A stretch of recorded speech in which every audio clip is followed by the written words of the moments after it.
आज है 22 मई और हम शुरू करते हैं आज के करंट अफेयर्स। पहला है प्रोजेक्ट वारडेक। ये आर्मी ट्रेनिंग कमांड और जो गांधीनगर में राष्ट्रीय रक्षा यूनिवर्सिटी है उनके बीच में एक एमओयू साइन हुआ, जिसमें वो वॉर गेम रिसर्च और डेवलपमेंट सेंटर डेवलप करेंगे दिल्ली में। ठीक है, ये war game research and development centre ये आर्मी को ट्रेन करने के लिए यूज़ होगा। ठीक है, अलग अलग स्ट्रेटजीज पे एक गेम प्ले की तरह, जहाँ पे जो वॉर गेम मॉडल्स होंगे उनको ट्राई किया जाएगा, और उसी में जैसे काउंटर टेरर और काउंटर इंसर्जेंसी ऑपरेशंस होते हैं उनके लिए सैनिकों को ट्रेन किया जाएगा।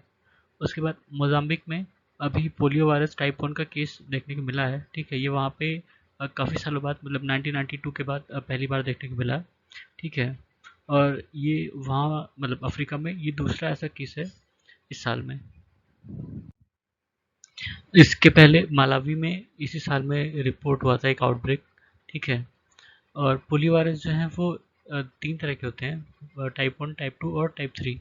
ठीक है, और किसी भी कंट्री को तब पोलियो फ्री डिक्लेयर किया जाता है जब वो तीनों तरह के ही जो पोलियो वायरस हैं उनका ट्रांसमिशन बंद हो जाता है। ठीक है, उसमें उसमें भी 2 तरह के होते हैं, एक वाइल्ड पोलियो होते हैं और एक वैक्सीन ड्राइव। ठीक है, इंडिया में जो पल्स पोलियो इम्यूनाइजेशन प्रोग्राम था 1995 में लॉन्च किया गया था, और हमें जो है पोलियो फ्री डिक्लेयर किया गया था 2014 में। ठीक है, उसके बाद एक जनरल थे, जनरल जीन फ्रेंकोइस एलार्ड। ये नेपोलियन के आर्मी में थे और इन्होंने बैटल ऑफ वाटरलू लड़ी थी। ठीक है, उसके बाद उसी बैटल में नेपोलियन हारा था, और उसके बाद से उसकी सत्ता खत्म हो गई थी फ्रांस में। तो ये जो है वहाँ से भाग के फिर जो भारत में महाराजा रंजीत सिंह थे वहाँ आए, और उनके मतलब उनके राज्य में आए पंजाब में, और वहाँ फिर ये सैनिक बने, और बाद में वहीं पे एक हिमाचली लड़की से इन्होंने शादी की जिनका नाम था बन्नू पानदेई। ठीक है, अभी जो ब्रॉडकास्ट मिनिस्टर हमारे गए हैं वहाँ पे, वहाँ उन्होंने बन्नू पानदेई का भी उनके ऊपर मतलब उनकी जो मूर्ति थी उस पर मालार्पण किया। ठीक है, तो इसीलिए ये चर्चा में आया था। फिर आउटवर्ड रेमिटेंस। आरबीआई की जो लिबरलाइज रेमिटेंस स्कीम थी उसमें बताया गया कि 19.610 बिलियन डॉलर जो रेमिटेंसेस हैं वो इंडिया से बाहर गए हैं पिछले साल में। ठीक है, उसके बाद रेटिनोब्लास्टोमा, ये एक तरह का कैंसर होता है, आई कैंसर होता है, जो अक्सर बच्चों में देखने को मिलता है।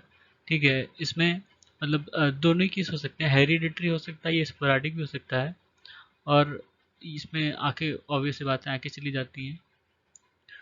उसके बाद एक पोर्टल लॉन्च किया गया है, national portal for biotech research and startup, जिसको बायो RRAP कहा गया। ठीक है, ये उनके लिए रेगुलेटरी का काम करेगा जो बायोलॉजिकल रिसर्च और डेवलपमेंट एक्टिविटी में शामिल हैं। ठीक है, या जो करना चाहते हैं। फिर है सोवा रिक्पा, इसको आमची सिस्टम भी कहा जाता है, आमची सिस्टम ऑफ मेडिसिन। ठीक है, और ये बहुत पुरानी मेडिकल सिस्टम ट्रेडिशन है। ज़्यादातर ये जो हिमालय से जुड़े रीजन है वहाँ पाया जाता है, जैसे तिब्बत हुआ, भूटान, चीन, नेपाल, और इंडिया का जो हिमालय रीजन है। इवन देखा जाए तो मंगोलिया में भी ये पाया जाता है। ठीक है, अभी अनाउंसमेंट हुआ है कि सिक्किम में एक इंटरनेशनल योगा और नेचुरोपैथी कॉलेज खुलेगा। ठीक है, वहाँ पे जो मेडिकल टूरिज्म सेक्टर है उसको बढ़ावा देने के लिए। उसके बाद राजा राम मोहन रॉय का 250वां बर्थ एनिवर्सरी। ठीक है, राजा राम मोहन रॉय को फादर ऑफ बंगाल रेनासा भी कहते हैं। ठीक है, और 1817 में इन्होंने डेविड हेयर के साथ मिलकर हिंदू कॉलेज खोला था कलकत्ता में, और 1928 में ब्रह्मो सभा इन्होंने चलाई थी, और इन्हीं के कारण ही मतलब इन्हीं के एफर्ट से ही सती प्रथा पे बैन लगा था 1829 में। और जो राजा इनके नाम के आगे है, इनका नाम राम मोहन रॉय था, और ये जो राजा टाइटल था इनको जो अकबर टू एक मुगल रूलर थे, ठीक है, उन्होंने ही दिया था। तो ये थे आज के हमारे करंट अफेयर्स। सुनने के लिए धन्यवाद।